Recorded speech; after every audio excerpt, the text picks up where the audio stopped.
top reasons why owner-operators fail at the trucking game. So one of the biggest things, guys, is going to be equipment maintenance. Now, is this optional or mandatory? Let's talk about this. All right. So equipment maintenance, very important thing. How many drivers have we talked to? Like we have no idea what engine do we have in the truck. A lot, man. That's a probably common theme. Yes, and neglect and procrastination. Everything is connected in trucking business. Your work ethic, money management, equipment maintenance, everything. So equipment maintenance is a part of all those things. So how many drivers under-maintain the equipment because we feel like due to poor money management, it may be like more important to check that new Mercedes than to maintain properly the workhorse that is making all the money for you and the family. Yeah, so to be clear on that, guys, well, my opinion is going to be this, is that, you know, to maintain a successful trucking business, separating for monthly maintenance for your maintenance on your truck is not an option. That's what keeps your bread and butter, your business open. So this, regardless of what the rates are doing up, down, who you owe what to, you have to have this set aside. You can't just play the game of like, I hope it works, or I hope nothing breaks down. Rather, or you cannot plan like I'll figure out the money part whenever I'm gonna need it, right? Because at that point, is your truck even running to figure out the money part? And as an owner operator, the only way to figure out the money part is to haul freight. Right. So we do get a lot of calls, guys looking, and I'll get your occasional, at least twice a month, someone calling in and like, hey, if I break down, do you pay for it and I'll pay you back? So, hey, I'm not saying it's good and I'm not saying it's bad. There's an ass for every chair. But the idea is like, I don't necessarily think it's a good idea that, you want to be in debt to a carrier and now you're running for them on negative balances every week because he fixed the breakdown. I don't think that's a good environment for the growth of your company, right? So as an owner-operator, I think if you just stash away a little bit, it doesn't have to be crazy, but even $2,000-$3,000, and then get a credit card to just specifically be for that breakdown, maybe another 5 G's on that credit card. So now you're at 8 or somewhere in that ballpark. Hey, man, your independence is being kept at that point, and I think it's easier to manage your business. Yes, and if you keep your truck fairly, reasonable mileage, again, going back to the mileage, at about 750, 800,000 miles, you should probably consider getting rid of that truck. I'm not a big believer in overhauls and other stuff because just like we spoke today about that little electrical issue. Yeah. One little electrical issue on that, older truck, and those wires, if you guys really looked at those older trucks, half of those wires are green. We oxidized. Yeah. Stuff is falling apart because the salt, the stuff that you're going through that truck, the age of the truck, everything adds up. Like everybody, we all wanted to have this forever car back in the day, I guess. At least I did. I wanted this one car with no electronics. You just fire it up and you go. You want to be buried in that car. Yeah. And it's never going to break because it's going to be that simple. The reality is a little bit different. Like how many of those old cars you would really enjoy riding to work every single day? Right. And how many of those cars would start for you? How many of those cars would be a reliable ride? And it affects your product because now imagine, let's say you still had that hoopty and you're driving into work and you're breaking down once a week, not making it to the office because of that breakdown, but you're keeping it alive. Like how much is lost on the back end by you know what I mean? So the bottom line is you are better off to actually having a new car, making a payment and showing up to work every day. So at that point, your growth is endless because now you are being looked at as a serious employee that shows up every day. Mm-hmm. You have a nice ride with AC working and everything. There you go. You don't break down. You don't deal with all the stress and issues and coming up with excuses because even if it's accurate information, let's say your car breaks down once a week. How many times you have to tell your employer that my car broke down again before, even if your car broke down again, you feel like you're lying?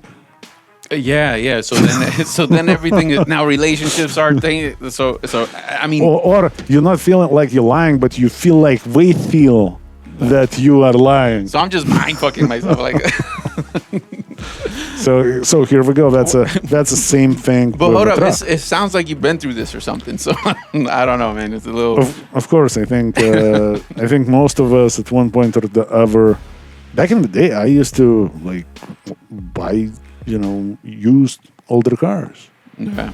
I mean, it takes time, and only after I started buying brand new cars, we don't have to be very fancy, but the new car, you buy a new car, and it's a moneymaker. You get from point A to point B every single time. All you do, you change oil, and you go. Rotate the tires. So leading back to the trucks, like that's what I'm saying. Even when you're gonna go, whatever it is that you're gonna buy, guys. Like one opinion, sell the truck at $800,000 because you're probably gonna get problems.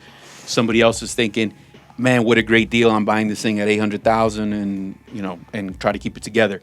So at the end of the day, regardless of what you're buying, regardless of what the market is, to have that successful business, what I say is a pillar in your company should be a maintenance program. Whatever you're putting away, man, 1%, 2%, 3%, you got to be stashing something away as a must. That's the point that I'm trying to make here. Yes, and regardless, even if your truck is in perfect condition, you have to stash the money away because you're going to need it sooner or later. The trucks break. Even new trucks, we do break.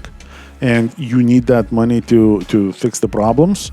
And again, if you start solving your money problem when the problem is already here, and you, let's say, have a $5,000 breakdown mid-load and no money coming to you, that's the end of your business. So just having a good maintenance program, changing oil on time, having a reliable, if you're going from breakdown to breakdown, from TA to TA, from one shop to another, nobody really knows your truck. You want to somehow develop a relationship with some shop, first of all, where you do your maintenance. Let's say you bring the truck to the same shop every single time for an oil change. And again, you have to pay attention. You can't just expect that just because you're going to be bringing that truck there, that somehow that relationship is going to develop. You got to talk to people. You got to see if we're really interested in that relationship. Oh, yeah. But let's say you develop a relationship with a shop. You go to do oil change there all the time. You tell the mechanic, hey, check everything else out. Like just check around the underneath, inside, outside, check my truck, see if you see anything. Or like, I felt a little vibration here, or a little bit something here, a little bit something there. Can you check it out? See what may be a problem.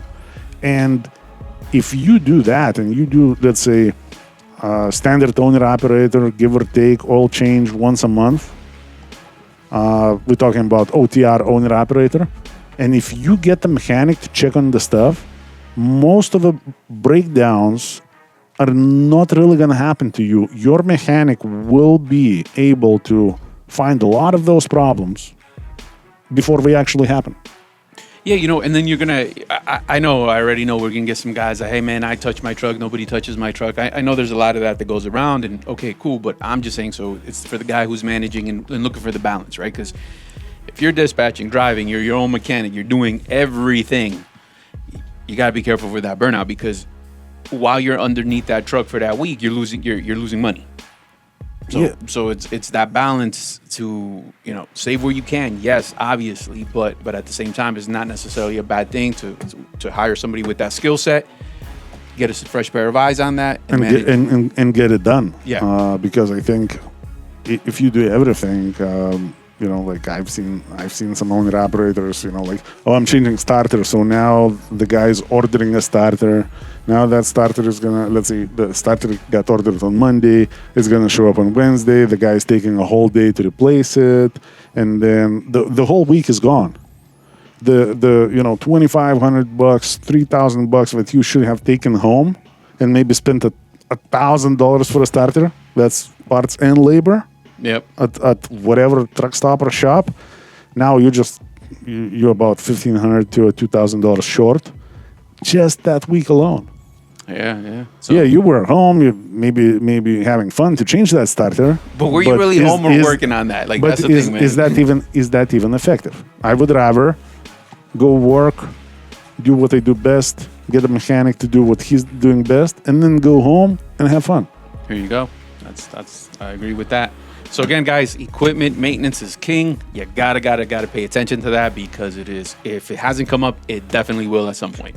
Yeah, and don't allow those little things to just pile up on you, because at some point you're just gonna neglect, and then at some point when you're gonna decide, you know what, it's time to fix it all up, the quote that you're gonna get is not gonna justify the cost of a truck. It's not gonna justify fixing it. You're gonna have a decision to make to either drive a junk truck or to catch up with all those little things that you've been neglecting. Yeah. It's going to be a very, very uphill battle. So you see a problem, fix a problem before you spend the money that you earned with that truck on anything else. Keep that truck running, keep it sharp, do the regular oil changes, do the regular filter changes, air filter changes, and you're going to be in good shape. So there you have it, guys. Be safe, drive safe. Until next time. All right, guys. We'll talk to you soon.